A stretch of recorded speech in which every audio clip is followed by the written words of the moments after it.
BJP के राष्ट्रीय अध्यक्ष नितिन नवीन के इस्तीफे से खाली हुई सीट बांकीपुर पर उपचुनाव में जनसुराज के सूत्रधार प्रशांत किशोर को जीत मिली है।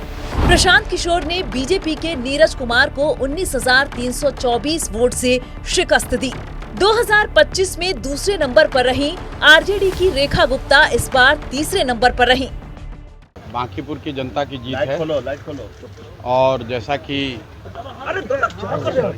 चुनाव प्रचार के दौरान हम लोगों ने जो बात रखी थी, ये विधायक बनाने का चुनाव नहीं है, ये भाजपा के केंद्रीय नेतृत्व को ये संदेश देने का एक प्रयास है बिहार की जनता के द्वारा कि बिहार में किसी अच्छे व्यक्ति को मुख्यमंत्री बनाइए।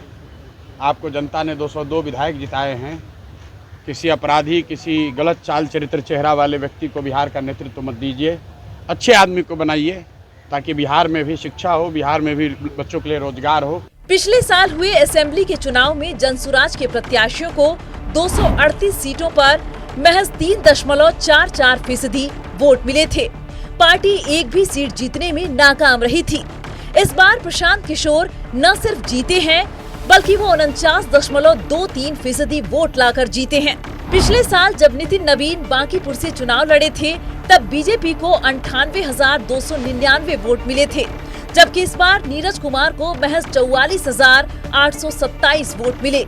वोट की ये चोट नितिन नवीन के लिए तो तकलीफ देह है ही, बिहार में बीजेपी की पहली सरकार के मुख्यमंत्री सम्राट चौधरी के लिए भी परेशानी का सबब है। जो चुनाव परिणाम के रुझान आ रहे हैं उसको हम सिर झुकाकर स्वीकार करते हैं और हम पूरी समीक्षा करेंगे।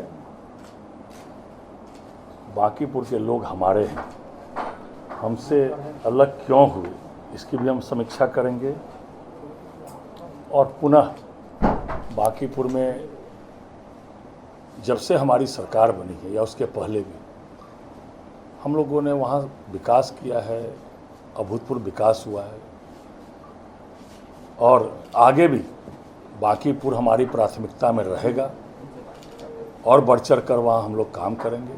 जनता के जनादेश को भारतीय जनता पार्टी हमेशा शिरोधार्य की है। हम कभी भी ठीकरा चुनाव आयोग या ईवीएम पर नहीं फोड़ते हैं, ये विपक्ष के लोगों के तरह। लोकतंत्र में हम विश्वास करते हैं, संवैधानिक संस्था का हम सम्मान करते हैं और जनता के जनादेश को हम स्वीकार करते हैं। बांकीपुर में पिछले चुनाव में आरजेडी दूसरे नंबर पर आई थी और उसे 46,363 वोट मिले थे, जो इस बार रेखा गुप्ता को महज 14,273 रह गए।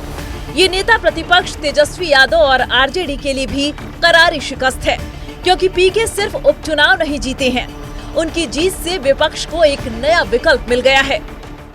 देखिए, बांकीपुर उपचुनाव के जो नतीजे आए, जनता का जनादेश है, जनादेश को हम मानते हैं, स्वीकार करते हैं, सैल्यूट करते हैं। जनता के सामने एक ही विकल्प था कि अहंकार को ध्वस्त करना है।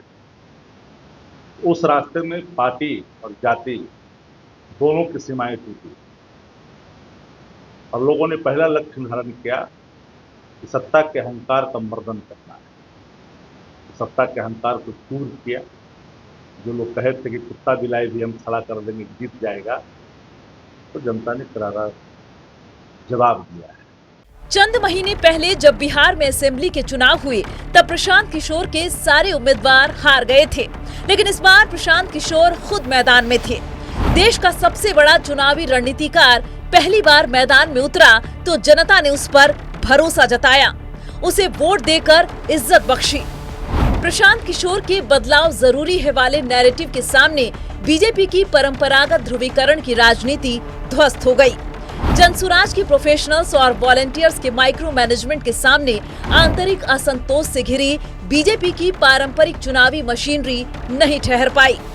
बीजेपी के लिए आखिरी वक्त में प्रत्याशी बदलना और फिर अति आत्मविश्वास में मंडल स्तर के कार्यकर्ता को टिकट से नवाजना पार्टी के लिए घातक साबित हो गया। प्रशांत किशोर के मैदान में उतरने से आरजेडी का परंपरागत मुस्लिम यादव वोट बैंक दरक गया और विनेबिलिटी की संभावना को देखते हुए जनसुराज की ओर शिफ्ट कर गया। हम किसी को खड़ा कर देंगे, कुत्ता बिल्ली को तो हम जिता लेंगे। सिर्फ वोट पर मत जाइए। बीजेपी कैंडिडेट नीरज सिन्हा के बूथ पर जनसुराज को बीजेपी से ज्यादा वोट मिले। यही हाल पटना के विमेंस कॉलेज सेंटर का था, जहां पूर्व मंत्री रविशंकर प्रसाद वोट देते आए हैं।